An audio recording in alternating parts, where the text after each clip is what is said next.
So Steve Bannon was at some conservative conference here, and he, of course, is massively pro-Trump still to this day.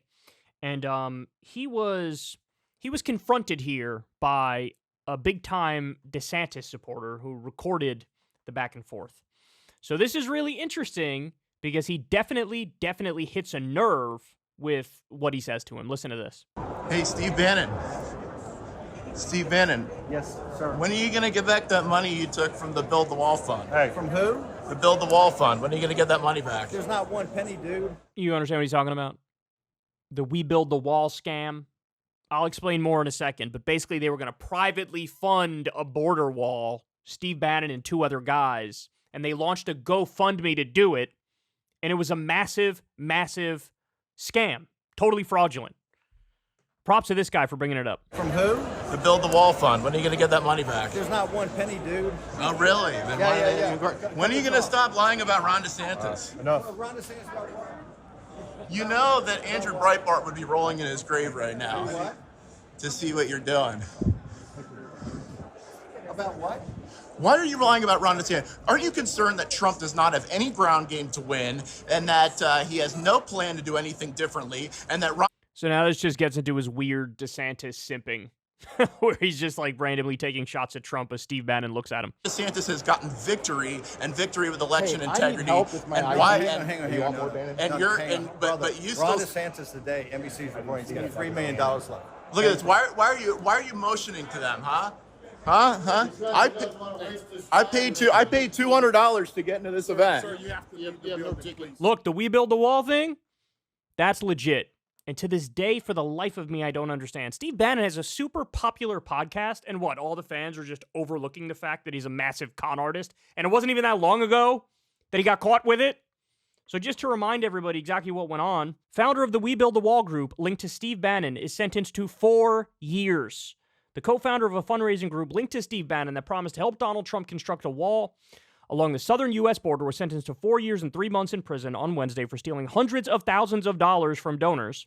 Brian Kolfage, a decorated Air Force veteran who lost both his legs and an arm in the Iraq War, previously pleaded guilty for his role in siphoning donations from the We Build the Wall campaign. A co-defendant financier, Andrew Badalato, was also sentenced to 3 years for aiding the effort. He had also pleaded guilty. A third man involved in siphoning funds from the wall project, Colorado businessman Tim Shea, won't be sentenced until June. Kolfage and Badalato were also ordered to pay $25 million in restitution to the victims.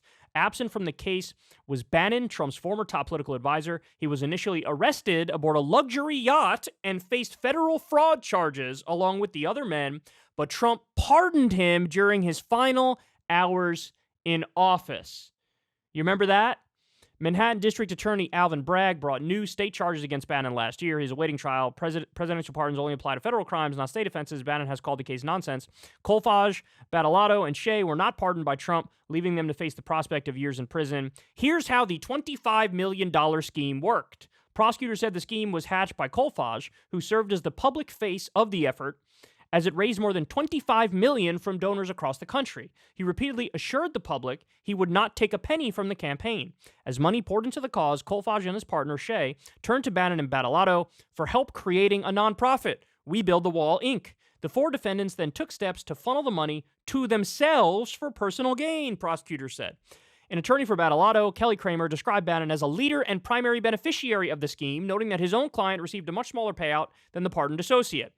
While prosecutors acknowledged that Badalato profited the least of the 4 defendants, they described him as the connective tissue between Kolfage and Bannon, helping to direct the kickbacks between the two parties. So in other words, Bannon stole the most money and he got no penalty. The other guys took less and they got 4 years or more in prison. Kolfage tells the judge that he's remorseful, disgusted, and humiliated.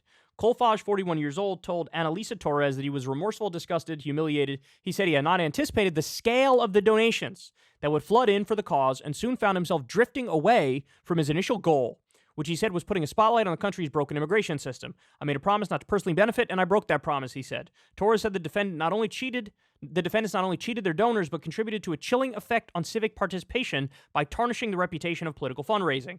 The fraudsters behind the We Build the Wall scam injured the body politic, she said. Golfaj received more than $350,000 in donor funds, which he spent on personal expenses that included boat payments, a luxury SUV, and cosmetic surgery, prosecutors said in a court filing. Bannon was accused of taking more than $1 million through a separate nonprofit, then secretly paying some of it back to Golfaj. Battleato 58 and Shea also stole hundreds of thousands from fundraisers as well, prosecutors said. As part of a plea deal, Golfaj and Battleato agreed not to challenge a sentence within the agreed-upon range between 4 to 5 years for Golfaj and 3.5 to 4 for Battleato. An attorney for Golfaj previously argued that his client should avoid prison time given his lack of criminal history and severe disability. Some sections of a border wall were built by We Build the Wall on private lands, but the nonprofit is now defunct. So do you see the way that this scam worked? They massively overpromise, completely underdeliver. And honestly, I'm surprised that they even were able to build some of a wall on the private land that they purchased. So understand, the southern border is gigantic. It is colossal. And the idea that any private individual can get involved, purchase all the land, and build a wall on all the land is absurd and not possible. In fact, in some areas you have public land, and in other areas you have private land. So you can't do anything on the public land. The public land would have to be addressed by the federal government or the state government. I think mostly the federal government, though, because it's the federal border. And the private land, you would have to purchase all of the private land in order to do something like this. Now, by the way, there's also areas where a wall or a fence doesn't really make sense because of the what's called topography of the land. There's some areas where, like, I remember watching a good segment on, there's a portion in Texas where, like, there's a community that, like, a golf course runs in between the U.S. and Mexico, and if you were to build a wall on the land, you have to go, like, right through the golf course. There's some housing developments. You have to go right through the housing developments. So, look, in other words, this is a very, very complex legal situation where some of the land is public, some of the land is private, some of the land has, various things that are built on it that complicates the picture of how you would approach it. And they raised $25 million and basically ran out the back door with the money.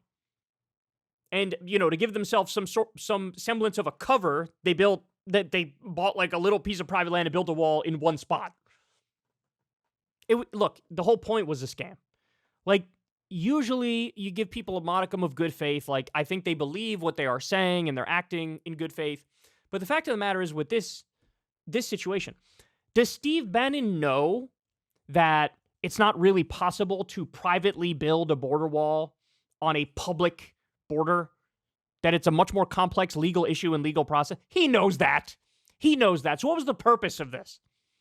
The purpose was to scam people. And even a DeSantis supporter knows that and is going after him over it. So anyway, look, his lack of an answer there is all you're going to get from him on that issue.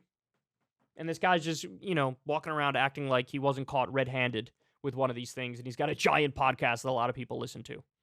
All right. Don't say I didn't warn you. This is who this guy is. Hey, y'all, do me a favor and like and subscribe. It helps out big time in the algorithm. Click the bell as well for notifications when videos drop. And watch that video on screen right now. You know you want to.